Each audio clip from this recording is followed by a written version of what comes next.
നമസ്കാരം. മലയാളി വാർത്തയിലേക്ക് സ്വാഗതം. ഈ ഗൺമാന്മാരുടെ കാര്യത്തിൽ ഏകദേശം ഒരു തീരുമാനമായിട്ടുണ്ട്. പ്രത്യേകിച്ച് നമുക്കറിയാം, നവകേരള യാത്ര നടന്ന സമയത്തൊക്കെ യൂത്ത് കോൺഗ്രസിന്റെയും KSU പ്രവർത്തകരെയും ഒക്കെ തല്ലിച്ചതച്ച ആ ഒരു ചരിത്രം നമ്മൾ മറന്നുപോകരുത്. അതിന് പക്ഷേ അന്നത്തെ മുഖ്യമന്ത്രി വിശേഷിപ്പിച്ചത് രക്ഷാപ്രവർത്തനം എന്നായിരുന്നു, രക്ഷാദൗത്യം. അപ്പോൾ ആ രക്ഷാദൗത്യത്തിന് ഉത്തരവിട്ടവരിലേക്ക് ഒരു അന്വേഷണം പോകും, അതിന് ആഹ്വാനം മുഴക്കിയവരിലേക്ക് ഒരു അന്വേഷണം പോകുകയാണെങ്കിൽ ഉറപ്പായും പിണറായിയെ തൂക്കിയെടുക്കുന്നതിലേക്ക് കാര്യങ്ങൾ എത്തുമോ? പക്ഷെ അങ്ങനെ സംഭവിക്കും എന്ന് നമുക്ക് പറയുകയൊന്നും വയ്യ. അത്ര കണ്ടങ്ങ് പിണറായിയെ ഒരു കൈവിലങ്ങ് വെച്ച് അറസ്റ്റ് ചെയ്തുകൊണ്ട് പോകുന്ന കാഴ്ചയൊന്നും നമുക്ക് കാണാൻ കഴിയുമെന്ന് പ്രതീക്ഷയൊന്നുമില്ല. പക്ഷേ ഈ സോഷ്യൽ മീഡിയയിലും അതുപോലെ തന്നെ ഈ കോൺഗ്രസിന്റെയും ഒക്കെ സൈബർ ഗ്രൂപ്പുകളിൽ നിറയുന്നത് അതിന് ആഹ്വാനം മുഴക്കിയ പിണറായിയെ തൂക്കിയെടുക്കണമെന്നാണ്. അപ്പോൾ ഷൗക്കത്ത് അലി അതിനൊക്കെ തയ്യാറാകുമോ? പൂന്താനത്തിന്റെ ജ്ഞാനപ്പാനയിൽ നിന്നുള്ള ഒരു രണ്ടുവരി ഒന്ന് ഉദ്ധരിച്ചുകൊണ്ട് നമുക്ക് തുടങ്ങാമെന്ന് തോന്നുന്നു. മാളിക മുകളേറിന മന്നൻ്റെ തോളിൽ മാറാപ്പ് കയറ്റുന്നതും ഭവാൻ എന്ന് ദൈവത്തെ സംബോധന ചെയ്തുകൊണ്ട് അദ്ദേഹം പറയുന്നുണ്ട്. ആ ഒരു പതിത അവസ്ഥയിലാണിപ്പോൾ പ്രതിപക്ഷ നേതാവായിട്ട് ഉഗ്ര ധാർഷ്ട്യത്തോടുകൂടി അദൃശ്യനായി ഇരുന്ന് ഭരിച്ച പിണറായി വിജയൻ ഇപ്പോൾ ഉള്ളത്. ഇന്ന് നമുക്കെല്ലാവർക്കും സൂര്യനാണെന്നും കാരണഭൂതനാണെന്നും മറ്റെന്തെല്ലാം കാരണങ്ങളും അദ്ദേഹത്തിൻ്റെ പേരിൽ ആരോപിക്കപ്പെട്ടിരുന്നു, അതെല്ലാം ഇപ്പോൾ വലിച്ചെറിയപ്പെട്ട് കാറ്റുപോയ ബലൂൺ പോലെ ഉള്ളൊരവസ്ഥയിലാണ് അദ്ദേഹം. കഴിഞ്ഞ ദിവസം അദ്ദേഹം കണ്ണൂരിൽ തീവണ്ടി കാത്ത് സ്റ്റീൽ ചെയറിലിരിക്കുന്ന ഒരു ദൃശ്യവും നമ്മളിപ്പോൾ സൈബർ ലോകത്തു കൂടി കാണുന്നുണ്ട്. ടൈംസ് സ്ക്വയറിൽ പണ്ടൊരു ഇതുപോലൊരു ഇരുമ്പ് കസേരയിലിരുന്നതിന് ഓർമ്മിപ്പിക്കുന്ന വിധം അന്ന് അദ്ദേഹം പ്രതാപത്തിൻ്റെ പരകോടിയിലായിരുന്നെങ്കിൽ ഇന്ന് വീഴ്ചയുടെ അതിനിടയ്ക്ക് നിടുപെടുകയാണ്. കാരണം അന്ന് ആ ഒരു ഇരുമ്പ് കസേരയിൽ ഇരുത്തിയതിന് ഇന്ന് കേരളത്തിലെ സൈബർ കമ്മിക്കൂട്ടങ്ങൾ വലിയ ബഹളമായിരുന്നു. അങ്ങനെ കൊണ്ടിരുത്തേണ്ട ആളാണോ ഞങ്ങളുടെ പിണറായി എന്ന്. പക്ഷെ കഴിഞ്ഞ ദിവസം ഒരു സ്റ്റീൽ ബെഞ്ചിലിരിക്കുമ്പോൾ ആർക്കും ഒന്നും പറയണ്ട. അതെ, അവിടെ കൊണ്ട് ജനം ഇരുത്തി, ജനതരംഗം അവിടെ ഇരുത്തി. അപ്പം ഇത് ഞങ്ങളുടെ മിടുക്കാണെന്ന് വിചാരിച്ച് കോൺഗ്രസ്സുകാർ വലിയ അഹങ്കരിച്ചാലും ഇത് തന്നെയാവും ഫലം എന്നുള്ളൊരു വലിയ പാഠം ജ്ഞാനപ്പാനയേക്കാൾ വലുതായിട്ട് അത് നൽകുന്നുണ്ട്. നമ്മുടെ വിഷയത്തിലേക്ക് വന്നാൽ ഷൗക്കത്ത് അലിയുടെ നേതൃത്വത്തിലുള്ള പോലീസ് ഈ കാര്യങ്ങളിലൊക്കെ അന്വേഷണം നടത്തുന്നുണ്ട്. പക്ഷേ ഈ സൈബർ ലോകം പ്രതീക്ഷിക്കുന്നത് പോലെ, അല്ലെങ്കിൽ ഈ ഡിജിറ്റൽ ലോകം പ്രതീക്ഷിക്കുന്നത് പോലെ ഉള്ള ഒരു തരത്തിലേക്ക് ഈ ഗവൺമെൻറ് പിണറായി വിജയനോട് പെരുമാറും എന്ന് നമുക്ക് കരുതേണ്ടതില്ല. കാരണം എന്തെന്നാൽ നമ്മൾ ജനം കഴുതയാണെന്ന് പറയുന്നത് പലപ്പോഴും ശരിയാണ്. നമ്മൾ ഈ അമിതമായ വിശ്വാസശീലരായിട്ടുള്ള ആൾക്കാരാണ്. നമ്മൾ ഈ ഗവൺമെൻറ് ഇപ്പോൾ പോവും, പുള്ളിയെ വൈവിലങ്ങിട്ട് ജയിലിൽ കൊണ്ട് അങ്ങനെ ഒന്നും സംഭവിക്കില്ല, ഒരു ചുക്കും സംഭവിക്കില്ല എന്ന് വേണമെങ്കിൽ നമുക്ക് പറയാം. ഇപ്പോൾ നോക്കൂ, എന്താ കഴിഞ്ഞ ദിവസം നമ്മുടെ KT ഗോവിന്ദനും അതുപോലെ തന്നെ അദ്ദേഹത്തിൻ്റെ പേരെന്താണ്, കുഞ്ഞികൃഷ്ണൻ, P കുഞ്ഞികൃഷ്ണനൊക്കെ എന്താ ചെയ്തത്? അവിടെ ബദ്ധശത്രുവായിരുന്ന പിണറായി വിജയൻ്റെ എതിരായിട്ടുള്ള ഒരു കൺസോളിഡേഷനാണ് അവരുടെ മണ്ഡലങ്ങളിൽ നടന്നത്. CPMൻ്റെ ശക്തി ദുർഗങ്ങളിൽ അവിടെ രണ്ടിടത്തും CPMൻ്റെ ഔദ്യോഗിക സ്ഥാനാർത്ഥികൾ അമ്പയെ പരാജയപ്പെട്ടെടുത്ത് പിണറായി വിജയനെതിരെയുള്ള കുത്തങ്ങൾ അവിടുത്തെ ജനക്കൂട്ടം EVM മെഷീനിൽ കുത്തിയത്. എന്നിട്ടോ ഇവരിവിടെ കണ്ടപ്പോൾ KT ഗോവിന്ദൻ അദ്ദേഹത്തെ കണ്ട മാത്രയിൽ അദ്ദേഹം അവഗണിച്ച് എങ്ങോട്ടോ നോക്കിയിരുന്നപ്പോഴത്തേക്കും പോയി കൈ കൊടുത്തു. അവർക്ക് ആ പഴയ സഖാവിനെ അവർക്ക് മറക്കാൻ കഴിയുന്നില്ല. അതുപോലെയാണ് കുഞ്ഞികൃഷ്ണനും കുഞ്ഞികൃഷ്ണൻ അല്ലേ, സബ്ജക്റ്റ് കറക്ഷൻ, അദ്ദേഹവും അതുപോലെ തന്നെയാണ്. കാരണം അവർക്ക് മറക്കാനാവാത്ത ഒരു വ്യക്തിത്വം. സുധാകരൻ എന്താ പറഞ്ഞത്? സുധാകരൻ പറഞ്ഞത് 30 വർഷത്തോളം നമ്മുടെ അസംബ്ലിയിൽ നമ്മുടെ നിയമസഭയെ അലങ്കരിച്ചിരുന്ന വയോധികനായിട്ടുള്ളൊരു വ്യക്തിത്വമാണ്. അദ്ദേഹത്തെ ബഹുമാനിക്കാതിരിക്കാൻ കഴിയുകയില്ല. ഇനിയിപ്പോൾ നമ്മളെല്ലാം CPMൽ നിന്ന് റിബലുകളായിട്ട് വിമതന്മാരായിട്ട് പോയിട്ടുള്ളവരുടെ കാര്യം. മറുവശത്തേക്ക് കോൺഗ്രസ്സിലേക്ക് ചെന്ന് കഴിഞ്ഞാലും ഇവിടെ എല്ലാം ആ ദേശീയ തലത്തിൽ ഒരു ഇന്ത്യ മുന്നണിയുടെ ഭാഗം തന്നെയാണ്. അവർക്കങ്ങ് അത്രമേൽ പിണറായി വിജയനോട് ക്രൂരത കാണിക്കാൻ പറ്റില്ല. ഒരു പക്ഷേ 1977 ജനതാ ഗവൺമെൻറ് ചരൺ സിംഗിൻ്റെ ആഭ്യന്തരമന്ത്രി പദത്തിൻ്റെ ശക്തിയിൽ ഇന്ദിരാഗാന്ധിയെ വിലങ്ങിട്ട് കൊണ്ടുപോകാൻ പ്രേരിതമായതുപോലെ അത് അവരെ പ്ലാന്റ് ചെയ്ത കേസുകളിൽ അവരെ വിളിച്ചു കൊണ്ടുപോവുകയായിരുന്നു. ചരൺ സിംഗ് CBIയെ വിളിച്ച് നിർദ്ദേശിക്കുകയായിരുന്നു അങ്ങനെയുള്ള കേസുകൾ ഫ്രെയിം ചെയ്യാൻ വേണ്ടിയിട്ട്. ഒക്കെ ചരിത്രമായിട്ട് പുറത്തു വന്നിട്ടുണ്ട്. അപ്പോൾ അന്ന് ഇന്ദിരാഗാന്ധിയെ പിടിച്ചു കൊണ്ടുപോകുമ്പോൾ ഇന്ദിരാഗാന്ധി തന്നെയാണ് ചോദിച്ചത്, ഇവിടെ വിലങ്ങ്, ഇവിടെ എൻ്റെ കയ്യിൽ വിലങ്ങിടും, കാരണം അത്രയും വോട്ടായിട്ട് മാറും. അതുകൊണ്ട് ക്രൂരമായിട്ടൊന്നും പെരുമാറുമെന്ന് വിചാരിക്കേണ്ട, പക്വതയുള്ള രാഷ്ട്രീയക്കാരാണിത്. ഇതൊക്കെ പറയും, പ്രസംഗിക്കും, അങ്ങനെ ജനങ്ങളുടെ വീര്യം കൂട്ടും, ആവേശം കൂട്ടും. അത് കഴിഞ്ഞു. ഇപ്പം നോക്കൂ, ഇവിടെ ഇപ്പം സംഭവിച്ചിരിക്കുന്നത് എന്താണ്? നമ്മൾ കണ്ടതാണ്. ഇല്ല, വിറവ് കെട്ടാൻ വേണ്ടി കോടാലി ഉയർത്തി ഇങ്ങനെ കീറുന്നത് പോലെ ആ പാവപ്പെട്ട പിള്ളേരെ ഇട്ട ആ വടി കൊണ്ട്, ലാത്തി കൊണ്ട് വീശി അടിച്ച ഹൃദയശൂന്യതയുടെ പ്രതീകമായിട്ടുള്ള അനിൽകുമാർ ഇപ്പോഴും പിണറായി വിജയൻ്റെ സുരക്ഷാ സന്നാഹത്തിനകത്ത് തുടരുകയാണ്. ഏതൊരാളും അത്ഭുതപ്പെട്ടു. നമ്മുടെ കുട്ടികൾക്കാണ് അങ്ങനെ അടികൊണ്ടതെങ്കിൽ ചങ്ക് പൊട്ടി മരിക്കാത്ത ഒരു അച്ഛന്മാരുണ്ടാവും. അതിക്രൂരമായിട്ട് പാമ്പിനെ പോലും തല്ലുകയില്ല ഇതുപോലെ. അതുപോലാണ് മനുഷ്യ ജീവനുള്ള അവരിങ്ങനെ ശരീരം ഇങ്ങനെ പൊത്തിപ്പിടിക്കുകയാണ് കൊച്ചു കുട്ടികൾ പരിക്കേൽക്കാതിരിക്കാൻ വേണ്ടിയിട്ട്. എന്തൊരു ക്രൂരമായ അടിയാണ്, ഒരു ലക്കും ലഗാനുമില്ലാതെ അയാൾ കാണിച്ചത്. അയാൾ ഇപ്പോഴും, ഒരു നിമിഷം മുമ്പേ പുറത്താക്കപ്പെടേണ്ട അയാൾ ഇപ്പോഴും ആ സുരക്ഷാ സേനയുടെ ഭാഗമായി പിണറായിയുടെ വിശ്വസ്തനായിട്ട് തുടരുകയാണ്. മനസ്സിലായില്ലേ? ഈ ക്രൂരമായ കൊടും പാതകം ചെയ്തതിൽ മുന്നേ നിന്ന വ്യക്തിയാണ്. അതേസമയം തന്നെ സന്ദീപ് എസ് എന്ന് പറയുന്ന മറ്റൊരു ഗൺമാനെ മാറ്റിയിട്ടുമുണ്ട്. ഇതുകൂടാതെ പോലീസുകാരൻ തന്നെ അതിക്രൂരമായ തല്ല് എന്ന് പറഞ്ഞാൽ, ഇതുപോലെ ഒരു മനുഷ്യനെ ഇങ്ങനെ തല്ലി കൊല്ലാൻ പറ്റും, പാമ്പിനെ തല്ലുന്ന പോലുള്ള തല്ല്. എന്തൊരു പകയോടുകൂടിയ തല്ലിയത്. രാഷ്ട്രീയമൊക്കെ അവിടെ നിൽക്കട്ടെ. ആ എഡി തോമസ് ആണ് ആലപ്പുഴയുടെ ചുവന്ന മണ്ണിൽ നിന്ന് ജയിച്ച് ഇപ്പോൾ MLA ആയിരിക്കുന്നത് എന്നുള്ളത് ആവേശഭരിതമായിട്ടുള്ള, അവരുടെ പുന്നപ്ര വയലാർ പോലെ ആവേശകരമായിട്ടുള്ള ഒരു സത്യമാകുന്നു. ഇനി ഞാൻ പറയാം, ഇദ്ദേഹത്തിൻ്റെ Z+ കാറ്റഗറി ഇപ്പോൾ പോയി, ശരിയാണ്. പക്ഷേ Y കാറ്റഗറി ഇപ്പോഴും തുടരുന്നുണ്ട്. അതിനനുസരിച്ച് ഇപ്പോൾ നോക്കൂ, ഇപ്പോൾ അദ്ദേഹത്തിന് എന്തിനാ ഒരു പ്രൊട്ടക്ഷൻ്റെ ആവശ്യം, എന്തിനാ വാസ്തവത്തിൽ? നമ്മൾ കണ്ടാലേ, നിയമസഭയിൽ പോയി, എവിടെ നിയമസഭയിലേക്ക് അദ്ദേഹം പോയി, എന്തെങ്കിലും ആരെങ്കിലും ഈ 81-ാം വയസ്സിൽ അദ്ദേഹത്തെ ഉപദ്രവിക്കുന്നത് കരുതാൻ പറ്റുമോ? എന്തിനാ ഈ ആവശ്യമില്ലാതെ പോലീസിനെയൊക്കെ ശമ്പളം കൊടുത്ത് ഇദ്ദേഹത്തിന് കാവൽ നിർത്തുന്നത്? ഇനിയിപ്പോൾ ആലോചിക്കുകയാണ്, ഇദ്ദേഹത്തിൻ്റെ വീട്ടിലും ഇപ്പോൾ പ്രൊട്ടക്ഷൻ ഉണ്ട് Y കാറ്റഗറി അനുസരിച്ചുള്ള. അതിലെ പോലീസുകാരെ ഇനി കൂട്ടണോ ഇപ്പോൾ ആലോചിച്ചുകൊണ്ടിരിക്കുകയാണ്. ഇതിപ്പോൾ പിണറായി വിജയൻ്റെ വീട്ടിലെ രഹസ്യങ്ങൾ ചോർത്താൻ വേണ്ടിയാണെങ്കിൽ ഓക്കെ, അല്ലാതെ ഇദ്ദേഹത്തിൻ്റെ വീട്ടിൽ ഈ പോലീസുകാരെല്ലാം കൂടെ ചെന്ന് അവിടെ അടുക്കളയിലും പരിസരത്തും എല്ലാം ഇങ്ങനെ നോക്കിക്കൊണ്ട് നിൽക്കുന്ന അയാളുടെ സ്വകാര്യതയ്ക്ക് തന്നെ എന്തൊരു ഭംഗമായിരുന്നത്. എന്തിനാണ് ഈ കീഴ്വഴക്കങ്ങളൊക്കെ സൃഷ്ടിക്കുന്നത്? വാസ്തവത്തിൽ പ്രതിപക്ഷ നേതാവിനൊരു ക്യാബിനറ്റ് റാങ്ക് തന്നെ കൊടുക്കേണ്ട ആവശ്യം എന്താ? നമ്മുടെ അതിദരിദ്രർ ഇപ്പോഴുമുള്ള കേരളത്തിനൊക്കെ താങ്ങാൻ പറ്റുന്നതിലും അധികം അത്. അതുപോലെ തന്നെ ഒരു ക്ലാരിഫിക്കേഷൻ ഇപ്പോൾ സതീശനിൽ നിന്നുണ്ടായിട്ടില്ല. പേഴ്സണൽ സ്റ്റാഫിൻ്റെ എണ്ണം 30-ഉം 31-ഉം ഈ ഇന്ത്യയിലെങ്ങും ഇല്ലാത്ത സമ്പ്രദായം. അവർക്കെല്ലാം പെൻഷൻ. ഇതൊക്കെ ഗവൺമെൻറ്റിൻ്റെ ചെലവ് ചുരുക്കൽ പരിപാടിയുടെ ഭാഗമായിട്ട് കുറയ്ക്കും എന്ന് തൻ്റെ ഇടമായിട്ട് പറയണമായിരുന്നു വി.ഡി. സതീശൻ. ഈ ചെലവ് ചുരുക്കുക എന്ന് പറഞ്ഞാൽ ജനങ്ങൾ മുണ്ട് മുറുക്കി കൊടുക്കുക മാത്രമല്ല, മന്ത്രിമാരും അതുപോലെ തന്നെ ചെയ്ത് മാതൃക കാണിച്ചു കൊടുക്കണം. ഓഫ് കോഴ്സ് 40 വാഹനങ്ങളുടെ അകമ്പടിയൊന്നും വേണ്ട, ഒരു എസ്കോർട്ട് വാഹനമെന്ന് പറഞ്ഞത് വി.ഡി. സതീശൻ പറഞ്ഞത് നമ്മളെല്ലാം മനസ്സാ നമിക്കുന്ന ഒരു കാര്യം തന്നെയാണ്, വന്ദിക്കുന്ന കാര്യം തന്നെ. പക്ഷേ അതുപോലെ എല്ലാം വേണം. പേഴ്സണൽ സ്റ്റാഫ് എന്ന് പറഞ്ഞ് കുറേ ബന്ധുക്കളെയും അതുപോലെ പരിചയക്കാരെയൊക്കെ കുത്തിത്തിരികെ വെക്കുന്നത് മര്യാദയുള്ള കാര്യമല്ല. അവിടെ തുടങ്ങണം. അത് നമ്മുടെ നികുതി പണമാണ് അവർക്ക് ശമ്പളമായിട്ടും പെൻഷനായിട്ടും പോകേണ്ടി വരുന്നത് എന്നുള്ള കാര്യം കൂടി വളരെ പ്രസക്തമായിട്ട് അവിടെ നിൽക്കുകയാണ്. അതുപോലെ തന്നെയാണ് നമ്മൾ മർദ്ദിച്ച പോലീസുകാരിൽ പലരും ഇപ്പോൾ തുടരുന്നുണ്ട്. അതേസമയം തന്നെ CPM-ൻ്റെ പോലീസ് അസോസിയേഷൻ, അവരുടെ സംഘടനയാണ്, ആ പോലീസ് അസോസിയേഷനിൽപ്പെട്ട 2 പേരെ തലം മാറ്റിയത് അത്ര ദൂരേക്കൊന്നുമല്ല. മ്യൂസിയം പോലീസ് സ്റ്റേഷനിലേക്കാണ് ഒരാളിനെ മാറ്റിയത്. അതായത് R. പ്രശാന്ത് എന്ന് പറയുന്ന പോലീസ് അസോസിയേഷൻ്റെ ഭാരവാഹിയും ആണ്. അദ്ദേഹത്തിനെ ട്രിവാൻഡ്രം മ്യൂസിയം പോലീസ് സ്റ്റേഷനിലേക്ക് മാറ്റിയിട്ടുള്ള സുഖമായിട്ടുള്ള സംവിധാനമല്ലേ? മ്യൂസിയം പോലീസ് സ്റ്റേഷനാണ് ഈ മന്ത്രിമാരുടെ എല്ലാം സുരക്ഷയ്ക്ക് വലിയ ഉത്തരവാദിത്തമുള്ളത്. അദ്ദേഹം അവിടുത്തെ സ്റ്റേഷൻ ഓഫീസറായിട്ട് അദ്ദേഹം വിരോചിക്കുക. എന്ത് സ്ഥലം മാറ്റം? ഇത് എന്തെങ്കിലും ശിക്ഷയായിട്ട് തോന്നുന്നുണ്ടോ?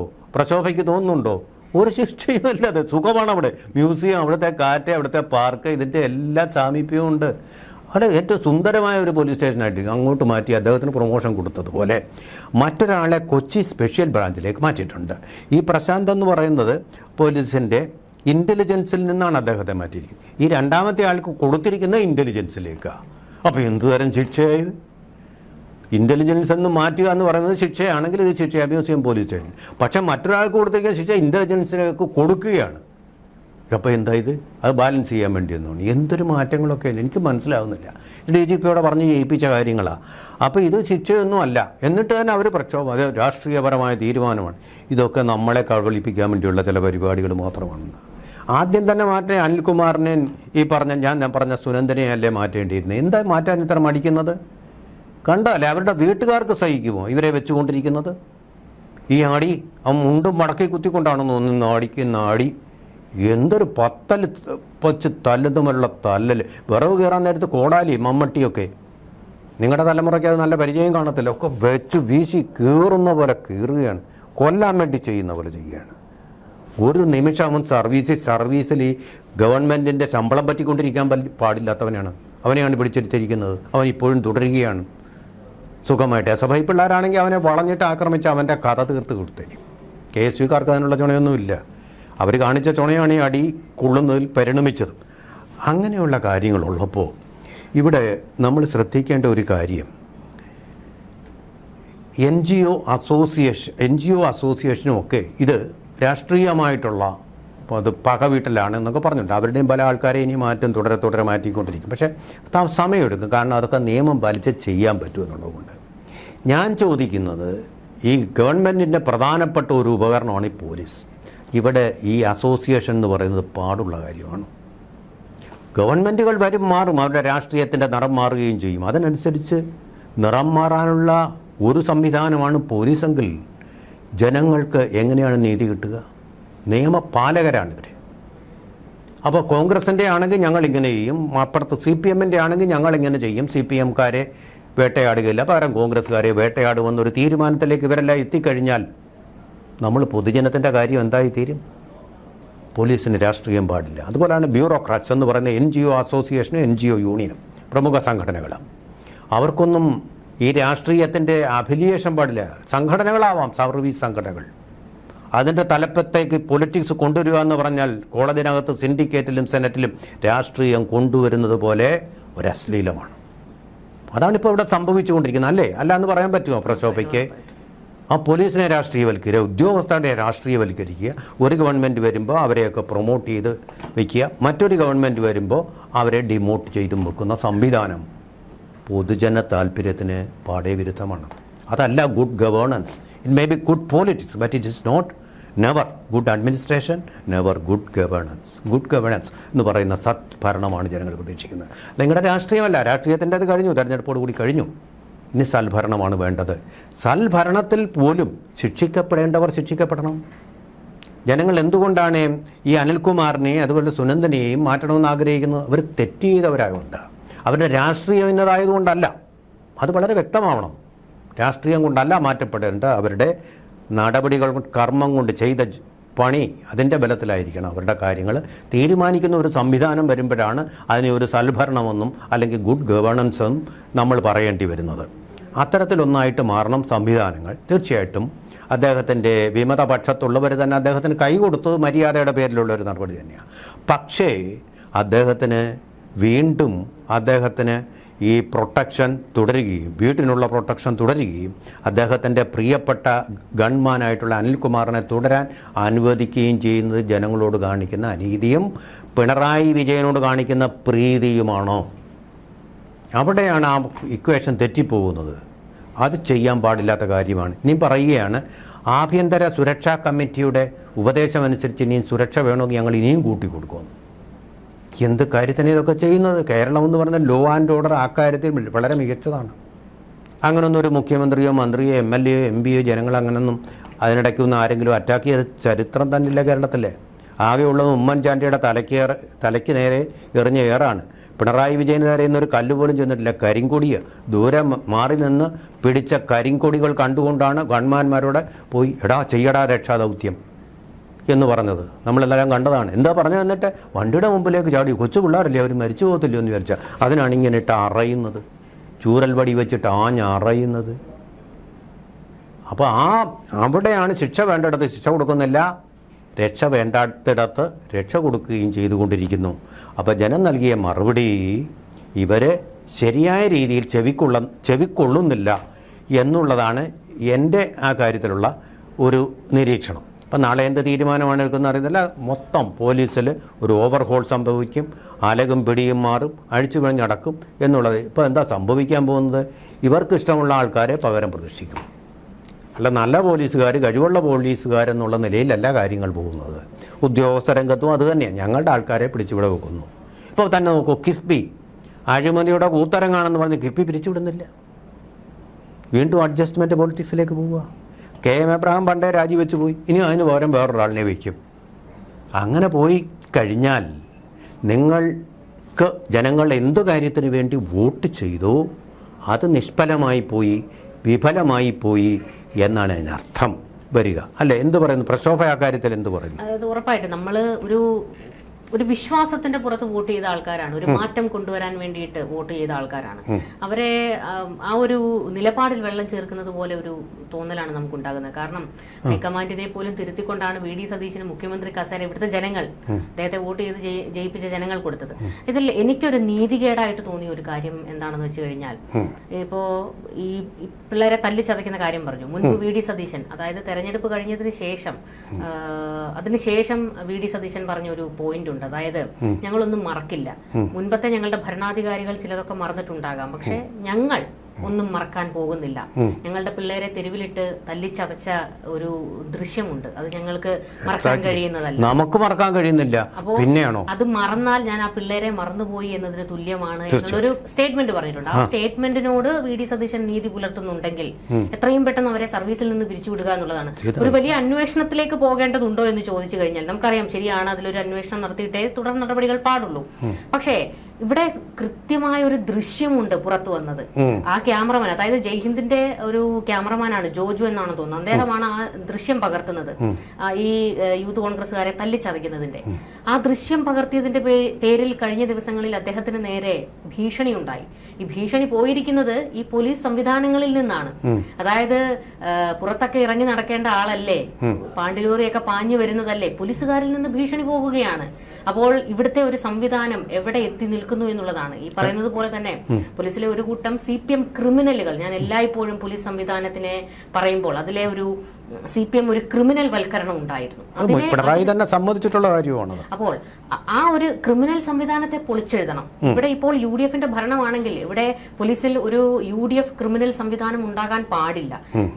ജനങ്ങളുടെ ജീവനും സ്വത്തിനും സംരക്ഷണം ഒരുക്കേണ്ട പോലീസ് ചേരി തിരിഞ്ഞ് പ്രവർത്തിക്കാൻ തുടങ്ങിക്കഴിഞ്ഞാൽ രാഷ്ട്രീയവൽക്കരിക്കപ്പെടാൻ പാടില്ലാത്തിടം രാഷ്ട്രീയവൽക്കരിക്കപ്പെടുന്നു. രാഷ്ട്രീയവൽക്കരിക്കപ്പെടേണ്ടിടം അരാഷ്ട്രീയമായും തീരുന്ന വലിയൊരു പ്രതിഭാസമാണ് നമ്മളിപ്പോൾ കണ്ടുകൊണ്ടിരിക്കുന്നത്. നമുക്കറിയാം, നമ്മുടെ കേരളത്തിന്റെ ഒരു ചരിത്രം എടുക്കുമ്പോൾ മാറി മാറി ഈ പറയുന്ന ഇടതിനും വലതിനും വോട്ട് കുത്തിയ ഒരു ചരിത്രമാണ് നമുക്കുള്ളത്. അവിടെ ജനങ്ങൾ ബദൽ സംവിധാനം ആലോചിച്ചാൽ BJPക്ക് കടന്നു വരാനുള്ള സ്പേസ് ഒരുക്കി കൊടുക്കും. ഒരുങ്ങിക്കഴിയുകയാണ്. അത് കടന്നു വന്നാൽ മാത്രം മതി. സ്പേസ് ഒരുക്കി കഴിഞ്ഞു, നമുക്ക് നിഷേധിക്കാൻ പറ്റില്ല. ഓക്കെ. അപ്പോൾ പിന്നത്തെ ഒരു കാര്യം എന്ന് പറയുന്നത്, ഈ ചില കോണിൽ നിന്ന് തന്നെ, അതായത് പ്രത്യേകിച്ച് UDFൽ നിന്നും കോൺഗ്രസിൽ നിന്നും തന്നെ ചില കൂട്ടർ പച്ചയ്ക്ക് പറഞ്ഞു തുടങ്ങിയിട്ടുണ്ട്. ഈ പറയുന്നത് പോലെ തന്നെ ഷൗക്കത്ത് അലിയെ കൊണ്ടുവന്നത് ഒരു ചിലതൊക്കെ ഒന്ന് മൂടി മറയ്ക്കാൻ വേണ്ടിയിട്ടാണ്, അല്ല ഒരു ഓളം ഉണ്ടാക്കാൻ വേണ്ടിയിട്ട് സതീശൻ ചെയ്ത ഒരു കാര്യമാണ്.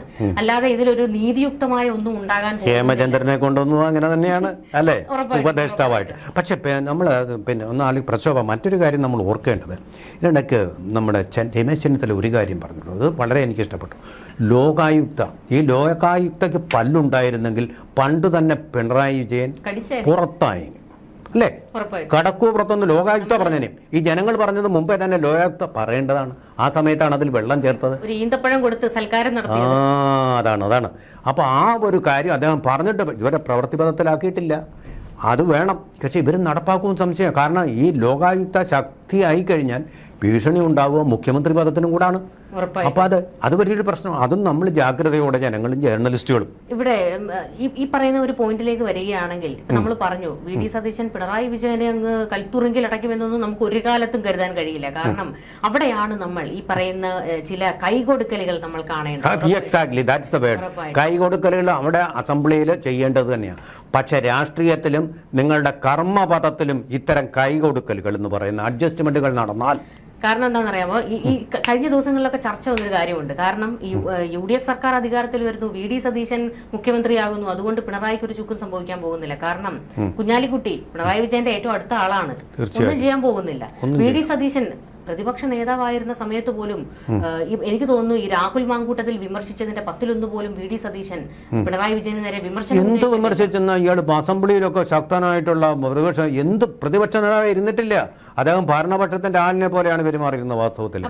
അപ്പോൾ ഈ കൈകൊടുക്കലുകൾ പല മേഖലകളിൽ ഉണ്ടാകും. നമ്മൾ പൊതുവെ ഒന്ന് നോക്കിക്കഴിഞ്ഞാൽ ഈ ഭരണത്തിലും പിണറായിയുടെ ഒരു കൈ ഉള്ളതുപോലെ നമുക്ക് തോന്നുന്നു എന്നാണ്. തീർച്ചയായിട്ടും പിണറായിയിൽ ഒരു കൈ എന്ന് പറയുന്ന സിമ്പലും കൂടിയാണ്. ആ കൈ അവിടെയും ഉണ്ട് എന്നുള്ളതാണ്. അതുപോലെ തന്നെ മറ്റൊരു വശം കൂടെ ഓർക്കണം, നെഹ്റുവിയൻ സോഷ്യലിസ്റ്റ് എന്ന് പറഞ്ഞ ഇടതുപക്ഷം സതീശനിലും ഉണ്ട്. അപ്പോൾ ഇതൊരു അഡ്ജസ്റ്റ്മെൻറ്റ് പൊളിറ്റിക്സ് ആവാനുള്ള എല്ലാ സാധ്യതയുണ്ട്. അപ്പോൾ BJP പറഞ്ഞ പോലെ ഞങ്ങളാണ് യഥാർത്ഥ പ്രതിപക്ഷമെന്ന് അവർ പറയുന്നത് ഏതാണ്ട് 100% ശരിയായും ഭവിക്കും എന്നാണ് എനിക്ക്. ഇപ്പോൾ തന്നെ ഈ അധികാരം കിട്ടി ഇത്രയും ദിവസങ്ങൾ കഴിഞ്ഞിട്ടും ഈ പറയുന്ന ഒരു BJPക്ക് ഒരു 3 സീറ്റ് കിട്ടിയത് എങ്ങനെയെന്ന് ചർച്ച ചെയ്യാൻ പോലും ഈ പറയുന്ന ഇടതോ വലതോ തയ്യാറാകുന്നില്ല. അതെ അതെ അതെ തീർച്ചയായിട്ടും. അതെ, അവർ ചർച്ച ചെയ്യുന്ന 12 കിട്ടിയില്ലല്ലോ എന്നുള്ള അത്തരത്തിൽ ഈ ഷൗക്കത്ത് അലിയെ കൊണ്ടുവന്നിട്ട് എന്തൊക്കെയോ ഒരു ഓളം ഉണ്ടാക്കി കാണിക്കാം. KSUവിനും യൂത്ത് കോൺഗ്രസിനും ഒരു ഞങ്ങൾ എന്തെങ്കിലുമൊക്കെ ചെയ്യുമെന്ന് കാണിക്കാം എന്നുള്ള ഒരു ഇത് പ്രവൃത്തിയല്ല, പറച്ചിൽ മാത്രമാണ് എന്നുള്ള വാചാടോപം. അതാണ് സതീശന്റെ ഏറ്റവും വലിയ ദൗർബല്യം, വാചകമടി. എൻ്റെ ബോധ്യങ്ങളുടെ അടിസ്ഥാനത്തിലാണ് ഞാൻ നമ്മുടെ രാഹുൽ മാങ്കൂട്ടത്തിൽ എൻ്റെ ഒരാളിൻ്റെ ബോധ്യമാണ് ഒരു പാർട്ടിയുടെ ബോധ്യം എന്ന് പറയുന്നത്. എനിക്ക് മനസ്സിലാവുന്നില്ല അത് വളരെ അതെ. പക്ഷേ അത് നമുക്ക് പോട്ടെ, നമ്മുടെ വിഷയം അതല്ലാത്തതുകൊണ്ടും സമയം തീർന്നുകൊണ്ടും. അല്ല, വേറൊരു കേസിലും നമ്മൾ മറ്റേത് കേസിലും വെള്ളം ചേർക്കുന്നത് പോലെ പക്ഷെ ഇതിൽ അങ്ങനെ കാണിക്കരുത്. കാരണം ഈ പറയുന്ന ഇവരെ അധികാരത്തിൽ എത്തിച്ചതിൽ ഈ യൂത്ത് കോൺഗ്രസ്സുകാരും KSUക്കാരും തല്ലുകൊണ്ടതിന് കയ്യും കണക്കൊന്നുമില്ല. അവരെ മറന്നു കഴിഞ്ഞാൽ നിങ്ങൾ ഉറപ്പായിട്ടും തിരിച്ചടി നേരിടും. 5 വർഷങ്ങൾക്ക് മുൻപ് തന്നെ നിങ്ങൾ തിരിച്ചടി നേരിടേണ്ടി വരും. VD സതീശൻ എന്തൊക്കെ വാഗ്ദാനങ്ങൾ കൊടുത്തിട്ടാണോ അധികാരത്തിൽ കയറിയത് അതിലെല്ലാം വെള്ളം ചേർത്തതിന് തുല്യമാണ്. അല്ല അങ്ങനെയല്ല, പാണക്കാട് ശിഹാബ് തങ്ങൾ പറഞ്ഞത് ജനവികാരത്തിന്റെ അടിസ്ഥാനത്തിലാണെന്ന്. ആ ജനവികാരമെന്ന് പറയുന്നത് തീർച്ചയായിട്ടും ഇവർ നടപ്പാക്കാൻ ബാധ്യസ്ഥരാണ്. അങ്ങനൊരു വികാരമുണ്ട്, ജനങ്ങളുടെ വികാരം. എന്തൊക്കെ നടപ്പാക്കാൻ ഉദ്ദേശിച്ചോ, പിണറായി വിജയൻ എന്തൊക്കെ ശിക്ഷ കൊടുക്കണമെന്ന് ആഗ്രഹിച്ചു, അതെല്ലാം കൊടുത്തില്ലെങ്കിൽ ജനവികാരം സതീശന് എതിരാവാൻ അധിക സമയമൊന്നും വേണ്ട. മാത്രമല്ല സാർ, ഇവര് പ്രതിപക്ഷത്തിരുന്ന സമയത്ത് രമേശ് ചെന്നിത്തല ഉൾപ്പെടെ ഈ പിണറായി സർക്കാരിനെതിരെ അന്ന് ഉന്നയിച്ച ഒരുപാട് അഴിമതി ആരോപണങ്ങളുണ്ട്. അതിൽ അന്വേഷണം വേണം. CMR മിണ്ടിയിട്ടില്ല ഇതുവരെ. CMR എക്സാലോജിക് മിണ്ടിയിട്ടില്ല ഇതുവരെ. AI ക്യാമറ വെച്ചതിൽ തുടങ്ങി എല്ലാത്തിലും വീണ വിജയന്റെ കമ്പനിക്കെതിരെ ശബരിമല, ഇതിലൊക്കെ പ്രധാനമാണല്ലോ പ്രശ്നം. ശബരിമല കൊള്ളാം. ഇപ്പൊ ജംഗ്ഷൻ സ്വർണം കെട്ടത് ആരപ്പ എന്ന് പാട്ട് പാടിയവരാണ്. അതെ അതെ അതെ അതെ, ആ പാട്ടിന്റെ പേരിലാണ് ജയിച്ചതെന്ന് അവര് തന്നെ പറയുന്നു. നീതി പുലർത്തണം. ആരപ്പാന്ന് ജനങ്ങൾക്ക് അറിയണം അല്ലേ? ഉറപ്പായിട്ടും. തീർച്ചയായിട്ടും. അപ്പോൾ ഇത്തരത്തിലുള്ള ഒരുപാട് വിഷയങ്ങളുണ്ട്. ഇതിനെല്ലാത്തിനും ഒരു മറുപടിയാണ് ആവശ്യം. ഈ അഴിമതി ആരോപണങ്ങൾ പിണറായിക്കെതിരെ, പിണറായിയുടെ കുടുംബത്തിനെതിരെ, മകൾക്കെതിരെ, മകളുടെ കമ്പനിക്കെതിരെയൊക്കെ പ്രതിപക്ഷത്തിരുന്നപ്പോൾ രമേശ് ചെന്നിത്തലയും VD സതീശനും മാത്യു കുഴൽനാടനും ഒക്കെ ഉന്നയിച്ച ഒരുപാട് ആരോപണങ്ങളുണ്ട്. അതിലൊക്കെ ഒരു അന്വേഷണം ആവശ്യമാണ്. കാരണം അതിന്റെയൊക്കെ ഒരു സത്യാവസ്ഥ എന്താണെന്ന് അറിയാൻ ഇവിടുത്തെ ജനങ്ങൾക്ക് അവകാശമുണ്ട്. അന്വേഷണം മാത്രമല്ല, ഒരു ശുദ്ധി കലശം തന്നെ ഉണ്ടാവേണ്ടതുണ്ട്. അതാണ് ജനവികാരം. അതിനെയാണ് VD സതീശന്റെ വികാരമോ കോൺഗ്രസിന്റെ വികാരമോ അല്ല പ്രശ്നം, ജനവികാരം. അതാണ് ശിഹാബ് അലി തങ്ങളും ശ്രദ്ധിക്കേണ്ടത്. ആ ജനവികാരം എതിരായി കഴിഞ്ഞാൽ നിങ്ങളുടെ ഒരാളും എനിക്ക് എപ്പോഴും പറയാനുള്ള ഒരു കാര്യം, നമുക്കറിയാം മുൻപ് പിണറായി ഇരട്ടച്ചങ്കനാണ് എന്നൊക്കെ പറയുമ്പോഴും സമസ്ത ഒന്ന് കണ്ണുരുട്ടുമ്പോൾ അവിടെ ഇരിക്കുന്ന പിണറായിയെ നമ്മൾ കണ്ടിട്ടുണ്ട്. അല്ലെങ്കിൽ കാന്തപുരം ഒന്ന് കണ്ണുരുട്ടിയാൽ തീർന്നു. അതുപോലെ തന്നെ VD സതീശൻ ലീഗുകാർ കണ്ണുരുട്ടുമ്പോൾ ഇരിക്കാൻ പോയി കഴിഞ്ഞാൽ അവിടെയും തിരിച്ചടി നേരിടും. ഇപ്പൊ തന്നെ വന്നു ഫിഷറീസ് വകുപ്പ് അവർക്ക് തന്നെ കൊടുത്തതും ഒക്കെ കൊടുക്കേണ്ടി വന്നു. തന്നെയല്ല AK ബാലൻ പറഞ്ഞു ജമായത്തിയുടെ സ്വാധീനം ഉണ്ടാവുന്നു. ആ സംശയത്തിന്റെ ബലത്തിലാണ് ഇപ്പൊ ജനങ്ങൾ നിൽക്കുന്നത്. സംശയത്തിന്റെ ആനുകൂല്യമാണ് സതീശന് കൊടുത്തിരിക്കുന്നത്. VD സതീശനോട് എനിക്ക് ഈ മന്ത്രിസഭ വിഭജനത്തിൽ, അതായത് വകുപ്പ് വിഭജനത്തിൽ ഉണ്ടായ ഏറ്റവും വലിയൊരു എതിർപ്പെന്ന് പറയുന്നത് വർഗീയതയ്ക്കെതിരെ സന്ധിയില്ലാതെ പോരാട്ടം നടത്തുമെന്ന് പറഞ്ഞ VD സതീശൻ മതമാണ് പ്രശ്നമെന്ന് പറഞ്ഞ KM ഷാജിക്ക് ഒരു മന്ത്രിക്കസേര കൊടുത്തു. അത് ഒരു വർഗീയതയ്ക്ക് ചൂട്ടുപിടിക്കുന്നതിന് തുല്യമാണ്. തീർച്ചയായിട്ടും പ്രക്ഷോഭം പറഞ്ഞതുകൊണ്ട് ഞാൻ അതിന് സീറ്റ് കൊടുത്തത് മാത്രമല്ല തിണ്ണ നിരങ്ങുകയില്ല ഞാൻ എന്ന് പറഞ്ഞ ആൾ ആദ്യം സത്യപ്രതിജ്ഞ കഴിഞ്ഞ ഉടനെ ആദ്യമായിട്ട് അരമന നിരങ്ങാൻ വേണ്ടി പോയി. അവിടെ തിണ്ണയില്ലേ? അതെ, ബിഷപ്പ് ഹൗസിലേക്കാണ് അദ്ദേഹം പോയത്. അതെല്ലാം സംശയത്തോടു കൂടിയാണ് സതീശ കാണുന്നത്. അതുകൊണ്ട് എത്ര പുഞ്ചിരിച്ചാലും നിങ്ങളുടെ കോളിനോസ് പുഞ്ചിരി കൊണ്ടൊന്നും ജനങ്ങൾ വിശ്വസിക്കില്ല. നിങ്ങൾ എന്ത് പ്രവർത്തിപഥത്തിലൂടെയാണ് പോകുന്നത്? ഇപ്പോൾ പറയുന്ന സമുദായ നേതാക്കന്മാരുടെ എല്ലാം വീട്ടിൽ പോകുന്നു. എന്തിനാ ഇങ്ങനെ പോകുന്നത്? ഫയലുകൾ നോക്കുക, ജനങ്ങളുടെ അല്ല, എനിക്ക് തോന്നിയിട്ടുള്ളൊരു കാര്യമാണ് സാർ, ഏത് സർക്കാരുകൾ വേണമെങ്കിലും വന്നോട്ടെ, എന്തിനാണ് ഈ തിണ്ണ നിരങ്ങാൻ പോകുന്നത്? എനിക്ക് മനസ്സിലാവുന്നത് സുകുമാരൻ നായരുടെ അടുക്കേ പോവുക, സമ്മതിക്കില്ലെന്ന് പറഞ്ഞു. SNDP ആ കണിച്ചുകുളങ്ങരയിലേക്ക് വായി നോക്കാൻ പോവുക, ശിവഗിരി മഠം ബിഷപ്പുമാരെ സൂചിപ്പിക്കാൻ പോവുക, ദേവലോകത്ത് പോകുന്നു. ഇവരൊക്കെ പറഞ്ഞാലാണ് ഈ സമുദായത്തിലുള്ള ആൾക്കാർ വോട്ട് ചെയ്യുക എന്നുള്ളൊരു അന്ധത ഇവരിൽ അങ്ങ് ബാധിച്ചു പോയിട്ടുണ്ട്. തീർച്ചയായിട്ടും. ഏതെങ്കിലും അല്ലെങ്കിൽ വെള്ളാപ്പള്ളി നടേശൻ പറഞ്ഞാൽ ഈഴവർ മുഴുവൻ അങ്ങ് വോട്ട് ചെയ്യാൻ നിൽക്കുകയല്ല. സുകുമാരൻ നായർ പറഞ്ഞാൽ നായന്മാർ മുഴുവൻ വോട്ട് ചെയ്യാൻ നിൽക്കുകയല്ല. അതൊക്കെ പണ്ട് ഒരു പരിധി വരെ അതൊക്കെ നടന്നിട്ടുണ്ട്. പണ്ട് അവരെയൊക്കെ സുഖിപ്പിക്കേണ്ട ഒരു സാഹചര്യം ഇവർക്കൊക്കെ ഉണ്ടായിട്ടുണ്ട്. പക്ഷെ ഇതിലൊരു പൊളിച്ചെഴുത്ത് ആവശ്യമാണ്. എവിടെയെങ്കിലും നമ്മൾ ഇതൊന്ന് ബ്രേക്ക് ചെയ്യണമല്ലോ. സമുദായ നേതാക്കളോ അല്ലെങ്കിൽ മതമേലധ്യക്ഷന്മാരോ അല്ല ഇവിടെ തീരുമാനിക്കുന്നത് വകുപ്പുകൾ വിഭജിക്കുമ്പോൾ. ഇവിടെ ജനങ്ങൾ നിങ്ങൾക്ക് അധികാരം തന്നിട്ടുണ്ടെങ്കിൽ അതിൽ ഈ പറയുന്ന ഉത്തരവാദിത്തപ്പെട്ട അല്ലെങ്കിൽ ആ കസേരയിൽ ഇരിക്കാൻ യോഗ്യതയുള്ളവരെ കൊണ്ടിരുത്തുക. മത നേതാക്കൾ പറയുമ്പോൾ ഞങ്ങൾ 5 സീറ്റ് അങ്ങോട്ട് തരാം, 3 സീറ്റ് ഇങ്ങോട്ട് തരാം എന്ന് പറയുന്ന പോലെ പ്രക്ഷോഭം. ഒരു കാര്യം കൂടെ നമ്മുടെ സമയം പറഞ്ഞുകൊണ്ട് അവസാനിപ്പിക്കുക. അതായത് മല ഏബ്രഹാമിലേക്കല്ല പോകേണ്ടത്, ഏബ്രഹാം മലയിലേക്കാണ് പോകേണ്ടത്. അദ്ദേഹം അരമനയിലേക്കല്ല പോകേണ്ട. ബിഷപ്പിന് വല്ലതും പറയാനുണ്ടെങ്കിൽ മുഖ്യമന്ത്രിയുടെ ഓഫീസ്, ഈ രാജ്യത്തെ എല്ലാ തന്ത്രിയുടെയും മന്ത്രിയുടെയും അതുപോലെ ബിഷപ്പുമാരുടെയും എല്ലാം മുഖ്യമന്ത്രിയാണ് താങ്കൾ. എല്ലാ പൗരന്മാരുടെയും മുഖ്യമന്ത്രിയാണ്. ആ മുഖ്യമന്ത്രി എന്ന് പറയുന്നത് ജനങ്ങളുടെ പ്രതിനിധി. അതിനും മുകളിൽ ഒരു ബിഷപ്പുമില്ല, ഒരു തന്ത്രിയുമില്ല, വേറെ ആരുമില്ല, ഒരു മഠാധിപതിയില്ല. അതുകൊണ്ട് അവരിങ്ങോട്ടാണ് വരേണ്ടത്. പൊതുജനങ്ങൾ വരുന്നത് പോലെ പരാതി ഉണ്ടെങ്കിൽ അവിടെ പറയാം. അവരുടെ തിണ്ണ നിരങ്ങേണ്ട കാര്യം മുഖ്യമന്ത്രി കസേരയിലിരിക്കുമ്പോൾ താങ്കൾക്കില്ല.